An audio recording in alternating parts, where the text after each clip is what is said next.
pali email ndandira limene ndifunso limene anthu ambiri amandifunsa, so ndikuona ndigwiritse ntchito video iyi kuti tikambirane pankhani imene. So tiye ndiwerenge limodzi.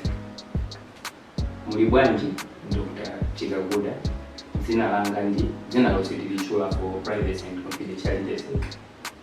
Nthawi zambiri ndikamwa mowa mawa wake ndimakhala ndimatsire ndipo munthu umandipweteka komanso thupi limaphwanya. Izi zikachitika ndimamwa panado. Kodi ndizabwino kumwa panado uli ndimatsire kapena ndizolakwika? Alright, so basically funso likunena kuti munthu waledzera mama wake akumva thupi kupweteka, munthu kupweteka chifukwa cha matsire. Kodi ndizololedwa kuti munthu amwe panado? Dzina langa ndi Dr. Jamil Chikaguda kuchoka ku Dr. at Your Fingertip. Dr. at Your Fingertip ni program imene timakhala kukambira zinthu zosiyanasiyana za umoyo ndi cholinga chonena kuti tikhale ndi moyo wamphamvu maso wa thanzi.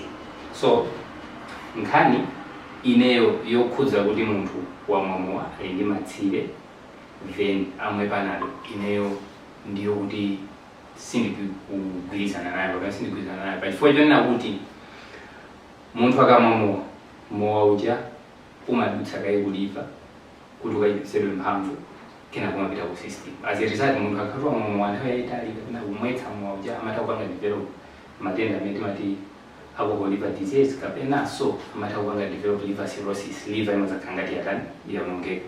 So apa tikukamba zonena kuti munthu wamwamowa liver ili busy yalandira chani, yalandira mowa uja wambiri, so toxicity ikuchitika then akamwe panado. So panado yonso nayenso ali ndi mphamvu yoti akamwedwa ku dosi yochuluka kwambiri amakaononga so chani liver. So liver iyi ili busy kale ndi mowa umene sitikuzonda ochuluka bwanji ukadali mu system ukuyenda then mukatenga so panado ndikuinga, that means now liver muyoononga kwambiri.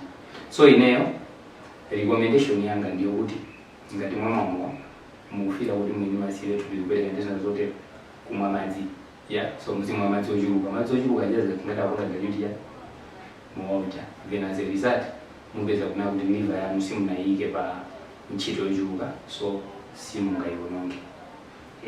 So Dr. at Your Fingertip ne program yake imetukamira zimenezi. Tionaninso mu edition ina.